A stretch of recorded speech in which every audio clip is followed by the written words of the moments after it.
Nih udah dimulai. Udah.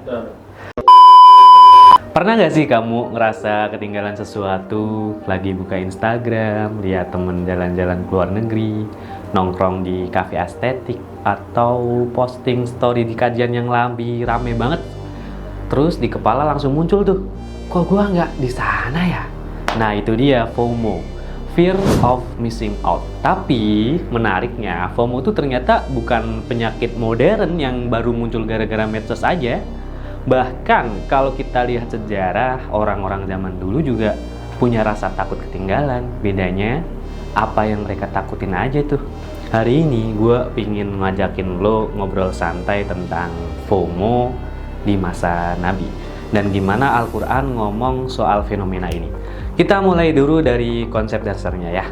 FOMO itu intinya rasa cemas karena nggak ikut sesuatu yang kayaknya penting. Di era kita bentuknya bisa macem-macem, dari takut nggak ikut tren fashion, takut ketinggalan update, sampai takut nggak dianggap gaul. Tapi coba kita tarik mundur ke zaman Nabi.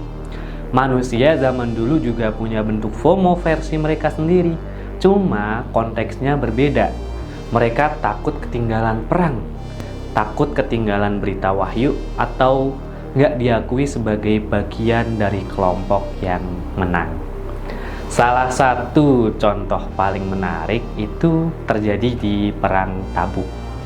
Waktu itu Rasulullah Shallallahu Alaihi Wasallam ngajakin kaum muslimin untuk berangkat ke medan perang yang jauh banget di tengah panas, kekurangan bekal, dan hasilnya pun juga belum jelas tuh. Ada sebagian orang yang nggak ikut, ngerasa panas banget, berat banget, nanti juga yang lain balik kok. Tapi begitu pasukan pulang dengan kemenangan dan pahala yang besar, mereka langsung nyesel di situ. Muncul rasa FOMO versi 1.0. Takut ketinggalan keberkahan, bukan ketinggalan trending topik.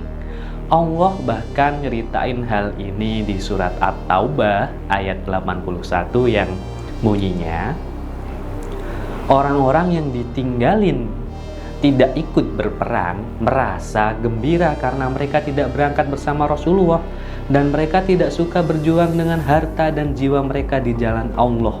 Nah, setelah itu mereka nyesel dan akhirnya kepengen ikut kesempatan berikutnya. Mirip banget sama kita yang bilang, duh kemarin gua gak ikut event padahal rame banget. Cuma bedanya FOMO di zaman Nabi itu menyangkut hal yang besar. Salah satunya yaitu jihad, iman keberkahan hidup. Sementara FOMO kita di hari ini seringkali cuma soal update story. Kalau kita perhatiin, Al-Quran tuh cukup sering ngangkat tema takut ketinggalan. Cuma bahasanya nggak disebut FOMO aja. Bahasanya adalah ghurur, hasad, tanafus atau tabahi. Semua berakar pada rasa ingin jadi bagian dari sesuatu yang dianggap bernilai. Misalnya dalam surah Al-Hadid ayat 20. Misalnya dalam surah Al-Hadid ayat 20, Allah mengatakan, ketahuilah bahwa kehidupan dunia itu hanyalah permainan, hiburan, perhiasan, saling bermegah-megahan, dan berlomba-lomba memperbanyak harta dan anak. Lihat gak sih lomba-lomba memperbanyak? Itu bentuk spiritual dari FOMO. Kita pengen punya apa yang orang lain punya, supaya nggak kelihatan kurang.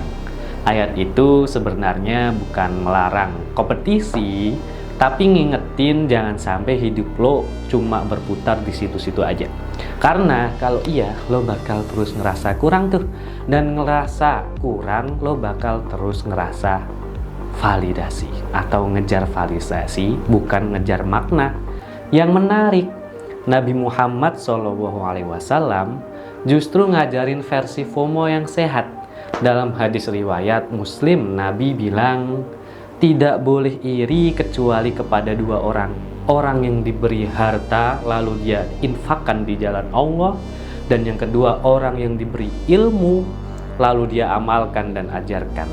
Ini kayak bilang, kalau mau FOMO, ya FOMO lah terhadap kebaikan. Takut ketinggalan sedekah, takut ketinggalan pahala, takut ketinggalan kesempatan bantu orang. Bukan takut ketinggalan notifikasi. Jadi bukan FOMO-nya yang salah, tapi arah FOMO-nya yang perlu dilurusin. Karena kalau kita bisa ubah rasa takut ketinggalan jadi semangat kebaikan, itu bisa jadi bahan bakar spiritual yang luar biasa. Sekarang balik lagi ke dunia kita. FOMO zaman sekarang tuh lebih ke illusion of connection. Ilusi keterhubungan, kita ngerasa deket sama orang karena ngelihat hidup mereka lewat layar. Padahal kadang malah bikin kita ngerasa makin jauh dari kita sendiri. Kita scroll terus, ngerasa semua orang bahagia, produktif, jalan-jalan, menikah, punya bisnis. Akhirnya kita bandingin tuh sama hidup kita yang sepi. Padahal belum tentu mereka seperfect itu. Dan menariknya, Al-Quran tuh udah ngasih peringatan soal ilusi ini.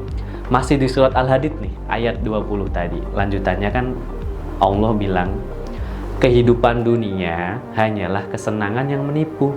Dalam bahasa lain, it's all highlight reels. Yang lo lihat itu potongan terbaik dari hidup orang, bukan realistis penuh. Jadi, gimana cara ngadepinnya? Al-Quran pun ngajarin beberapa hal sederhana tapi dalam banget nih. Pertama, zikir.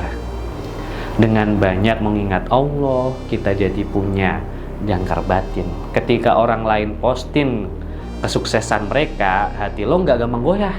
Karena lo tahu rezeki gue beda, waktu gue beda, jalan gue juga beda tuh. Terus yang kedua, syukur. FOMO tumbuh karena kurangnya rasa cukup.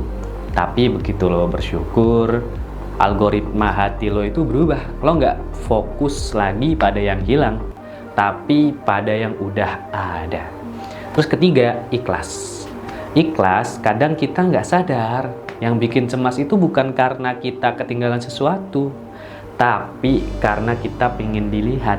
Padahal kalau lo semua yang kita niatin buat Allah, kita nggak bakal takut tuh atau ngerasa nggak terlihat. Gua pengen nutup dengan satu refleksi sederhana.